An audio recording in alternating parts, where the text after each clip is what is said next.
Welcome back दोस्तों। आज मैं आपके सामने दिसंबर के महीने में रिलीज हुई एक तेलुगु मूवी को लेकर आया हूँ। इसका नाम है गुर्तुंदा शीताकालम, जिसका मतलब है याद है ना सर्दी के दिन। रिसेंटली ये मूवी प्राइम पर रिलीज हुई।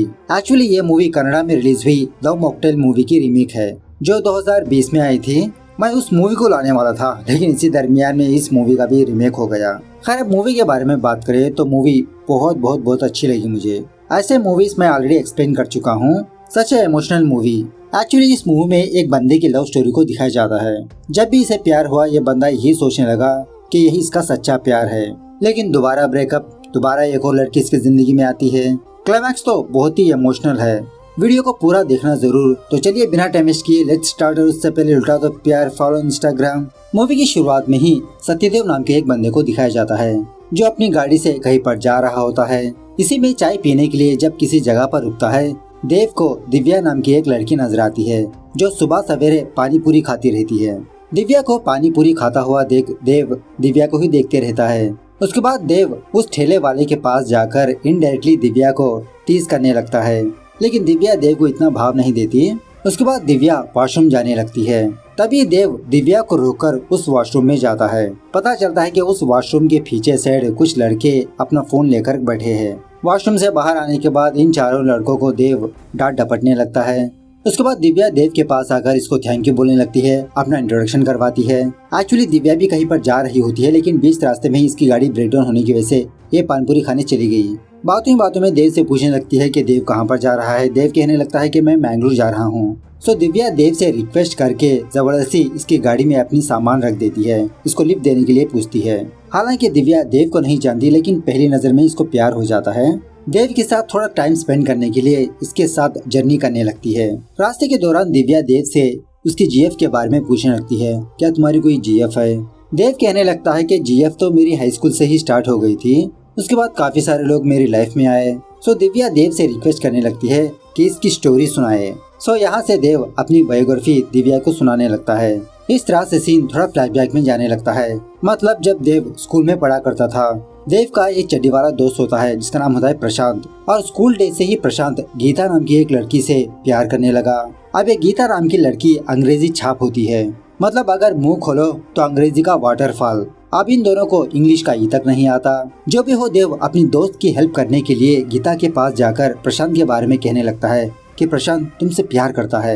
यह सुनने के बाद गीता देव को अंग्रेजी में ऐसा लेक्चर छापती है, देव को एक वर्ड भी समझ में नहीं आता। फाइनली गीता ये कहती है, I am already committed, don't be a mediator. अब देव बंदा इस लाइन को याद करके अपने ही क्लासमेट कोमली नाम की एक लड़की से पूछता है कि इस लाइन का मतलब क्या है। सो कोमली उस लाइन की मीनिंग इन दो गवार को समझा देती है कि इसका मतलब क्या है। एक्चुअली कोमली इनके क्लास की एक बहुत ही अंडररेटेड लड़की होती है, क्योंकि कोमली इतने बड़े बड़े चश्मे लगाती है, दांतों में इसके कड्डियां भी मौजूद होते हैं। थोड़ी देर के बाद जब कोमली अपना चश्मा निकालती है तो देव को कोमली कुछ अलग ही एंगल से नजर आती है। देव को कोमली से प्यार हो जाता है। प्रशांत पूछने लगता है कि उस लड़की में तुमको ऐसा क्या दिख गया। उसके बाद देव अपनी क्लास में बैठकर फ्लेम्स खेलने लगता है, तो लकीली इन दोनों के नाम से मैरिज निकल के आता है। देव बहुत खुश होकर अपनी सुहागरात के बारे में भी इमेजिनेशन करने लगता है कि आगे जाकर देव और कोमली की शादी हो जाएगी। फाइनली एक दिन देव कोमली के सामने जाकर इसको प्रपोज कर ही देता है। कोमली भी अंग्रेजी में देव से ये कहने लगती है कि मैं तुमसे प्यार नहीं कर सकती। 5 साल की उम्र में ही मेरे फादर मर गए, तभी से मेरी माँ मुझे पढ़ा रही है। अगर मैं इसी उम्र में प्यार व्यार के चक्कर में पड़ गई तो मैं आगे नहीं बढ़ सकती। आई एम सॉरी देव। लेकिन हमारे देव को लास्ट लाइन ही समझ आती है। खैर, देव की हाई स्कूल की कहानी सुनने पर दिव्या भी इस पर हंसने लगती है। अब बीच रास्ते में एक छोटा सा फोर्ट आने की वजह से देव और दिव्या वहाँ पर थोड़ी देर रुकने लगते हैं। उसके बाद देव दिव्या को अपनी बीटेक की लव स्टोरी सुनाने लगता है कि हाई स्कूल के बाद देव को दोबारा बीटेक में प्यार हो गया। इस तरह से सीन दोबारा फ्लैशबैक में जाने लगता है। बीटेक में आने के बावजूद भी देव और प्रशांत पढ़ाई में उतने खास नहीं थे, और इसी तरह बीटेक तक आने तक प्रशांत और गीता का रिलेशनशिप चलने लगता है। मतलब हाई स्कूल में गीता ने देव को झूठ कहा था कि इसका बॉयफ्रेंड था, लेकिन उसके दूसरे दिन ही प्रशांत और गीता की नई कहानी शुरू हुई और अभी तक चल रही है। हर एक दिन देव अपने कैंपस में एक बहुत ही खूबसूरत लड़की को देखता है। इसका नाम होता है अमृता, शॉर्टकट में अम्मू। देव अपनी टूटी फूटी स्कूटर लेकर अम्मू के सामने स्टंट्स करने लगता है, अम्मू को इम्प्रेस करने के लिए। लेकिन अम्मू इसे इम्प्रेस नहीं होती। क्योंकि अम्मू एक रईस खानदान की लड़की होती है। लेकिन देव समझने लगता है कि प्यार में ऊंच नीच कुछ भी नहीं होता। अमृता को इम्प्रेस करने में लगा रहता है, लेकिन अमृता देव को घास तक नहीं डालती। जब अमृता का बर्थडे होता है, देव और प्रशांत बहुत ही ग्रैंड से अमृता को उसका बर्थडे विश करते हैं, लेकिन फिर भी अमृता देव को भाव नहीं देती। उसी दिन देव डिसाइड कर लेता है कि अब मेरी लाइफ से अमृता एरेज हो गई, दूसरे दिन से दूसरी लड़की को पटाऊंगा मैं। खैर दूसरे दिन कैंटीन में अम्मू गीता से कहने लगती है कि वो जो बंदा है ना, वो मुझे बहुत तंग कर रहा है। मतलब अमृता और गीता फ्रेंड्स होते हैं। गीता कहने लगती है वो लड़का नहीं, तुमको कुछ गलतफहमी हुई है, वो मेरा बचपन का दोस्त है और वो भी बहुत ही डिसेंट, वो लड़कियों के पीछे नहीं भागता। सो अम्मू गीता को प्रूफ दिखाने के लिए जानबूझकर देव के सामने से गुजरने लगती है, लेकिन देव ने तो डिसाइड कर लिया था कि अम्मू को भूल जाएगा, इसकी तरफ आंख उठाकर देखता भी नहीं।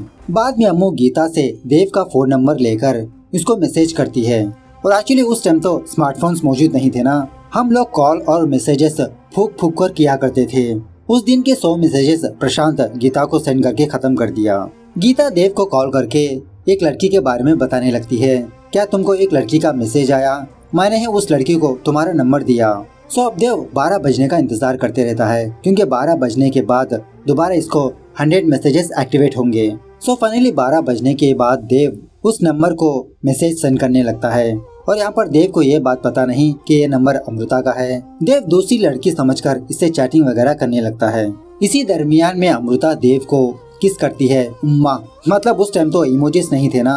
अब ये उम्मा देखकर देव ये सोचने लगता है कि शायद उम्मा इसका नाम है, इसीलिए कहते हैं अरे भरोसे वालों थोड़ा बहुत पढ़ लिया करो। खैर दूसरे दिन अमृता देव को मिलने के लिए किसी कैफे पर बुलाती है, लेकिन शॉकिंगली देव के सामने अमृता आने पर देव शॉक में रह जाता है। अमृता देव को बताने लगती है कि कल रात मैंने ही तुमसे चैटिंग किया था। अब ये अमृता भी बहुत ही बेवड़ी निकली। देव को गवार समझने के बजाय डिसेंट समझकर इससे प्यार करने लगती है। इस तरह से 4 साल इन दोनों के ऐसे ही गुजर जाते हैं। मतलब इनका रिलेशनशिप चलने लगता है। स्टडीज के बाद देव एक कंपनी में इंटरव्यू देने के लिए जाता है। इंटरव्यू के दौरान थोड़ा फनी सीन्स चलते हैं।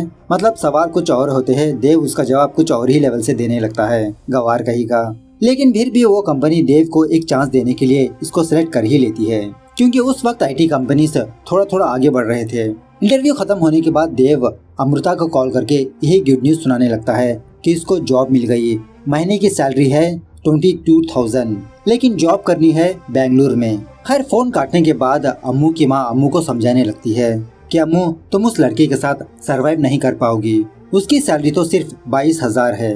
अगर तुम एक बार शॉपिंग के लिए जाओगी ऐसे ही 1 लाख रुपए खर्च कर दोगी। तुम हमारे घर में रानी की तरह रह रही हो, शादी के बाद तुमको महारानी बनना है। हमारी लाइफ कैसी होनी चाहिए वो हमारी सैलरी डिसाइड करती है अम्मू। सोच समझ के अपना डिसीजन लेना। अम्मू भी थोड़ा सोच में पड़ जाती है। देव से मिलने के बाद अम्मू देव से यही कहने लगती है कि तुम्हारी सैलरी तो बहुत ही कम है ना देव। देव कहने लगता है अरे अम्मू हर 6 महीनों के बाद हमको हाइक मिलेगा, और वैसे भी स्टार्टिंग है ना, सेटल होने के लिए थोड़ा टाइम तो लगेगा। मैं हर हफ्ते तुमको देखने के लिए आता रहूंगा। इस तरह से देव अमृता को समझा बुझाकर बेंगलुरु चला जाता है। यहाँ से देव की एक नई लाइफ स्टार्ट होती है। लकीली देव का रूममेट इसका चड्डी वाला दोस्त प्रशांत होता है, और उसी कंपनी में गीता भी काम करती रहती है। देव जल्द से जल्द सेटल होने के लिए दिन रात मेहनत करने लगता है। Night shift, over time, extra projects. Weekend आता अमृता से मिलने चला जाता बेंगलुरु टू हैदराबाद। थोड़े बहुत पैसे जमा होने के बाद देव एक सेकंड हैंड गाड़ी खरीदता है। अब देव की कंपनी में ही निधि नाम की एक लड़की काम करती रहती है, वही तमन्ना मोहतरमा, जो गीता की बहुत ही अच्छी दोस्त होती है। जब भी टाइम मिलता देव, निधि, प्रशांत, गीता लंच वगैरह करते रहते हैं। खैर इसी में फेब 14 आने की वजह से देव अपनी गाड़ी लेकर हैदराबाद जाकर अमृता को विश करने लगता है। मतलब ये दोनों थोड़ा बहुत वैलेंटाइंस डे मनाने लगते हैं। उसके बाद देव अमृता को अपनी गाड़ी के बारे में बताने लगता है, क्या हम दोनों मेरी गाड़ी में कहीं पर चलें? लेकिन अमृता देव की गाड़ी पर आंख उठाकर भी नहीं देखती।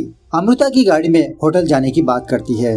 अब देव अमृता की बात को ना टालते हुए ये दोनों एक आलीशान होटल जाने लगते हैं। देव कहने लगता है अरे अमृता उस होटल में तो बिल बहुत ही लंबी आएगी, मेरे पास इतना बजट नहीं है। अमृता कहने लगती है अब तुम खाने पर भी अपने पैसे गिनने लगे, ऐसा होगा तो नहीं चलेगा देव। इस तरह से इन दोनों के बीच एक छोटा सा झगड़ा होने लगता है। अमृता देव से रुककर अपने घर चली जाती है। देव बेंगलुरु। कुछ दिनों बाद दोबारा इन दोनों का पैचअप भी हो जाता है। अमृता देव से मुलाकात करके इससे सॉरी बोलने लगती है। देव दोबारा अमृता को समझाने लगता है कि देखो अमृता, मैं एक जॉब होल्डर हूँ। जॉब करके सेटल होने में थोड़ा बहुत टाइम तो लगता है ना। इट्स ए लाइफ अमृता, मैं तुम्हारी तरह बाय बर्थ रईस नहीं हूँ। मुझे थोड़ा बहुत टाइम दो, मैं सेटल हो जाऊंगा। मैं जो कुछ भी कर रहा हूँ हमारे लिए तो कर रहा हूँ। उसके बाद अमृता कहने लगती है कि कुछ दिनों बाद मैं बेंगलुरु आने वाली हूँ। बेंगलुरु में हमारी रिलेटिव्स की वेडिंग है। देव कहने लगता है ये तो बहुत अच्छी बात है, मैं प्रशांत और गीता को लेकर वहाँ पर आऊंगा, हम चारों मिलकर फुल्ली एंजॉय करेंगे। अमृता मना करने लगती है कि वहाँ पर इसके माँ बाप होंगे, लेकिन इसके बावजूद भी वेडिंग वाले दिन देव प्रशांत, गीता, निधि को लेकर वहाँ पर पहुँच जाता है। देव को उस शादी में देखकर अमृता देव को बहुत डांटने लगती है। अगर इसके घर वालों ने इसको यहाँ पर देख लिया तो वो लोग क्या सोचेंगे, और मैंने मना करने के बावजूद भी तुम कैसे आ गए बिना मुझे पूछे। खैर देव घर जाने के बाद अमृता देव को कॉल करके ब्रेकअप कहने लगती है कि देव अब हम दोनों के बीच वर्कआउट नहीं होगा। मेरे माँ बाप अब मेरे लिए रिश्ता तलाश कर रहे हैं। तुम हमेशा कुछ न कुछ कांड करते ही रहते हो, दोबारा मुझे कॉल मत करो। इस तरह से अमृता देव का नंबर ब्लॉक कर देती है। देव काफी सारी बार अमृता को कॉल करने की कोशिश करता है। बहुत डिप्रेस होने लगता है, काम में फोकस ही नहीं कर पाता। देव की ये हालत देखकर प्रशांत देव को डांटने लगता है, कहने लगता है कि मैंने तुमको पहले ही कहा था कि वो लड़की तुम्हारे लिए नहीं है। देव कहने लगता है अरे प्रशांत, 3 महीने हो गए उससे बात किए हुए, प्लीज एक बार बात करा दो मुझसे।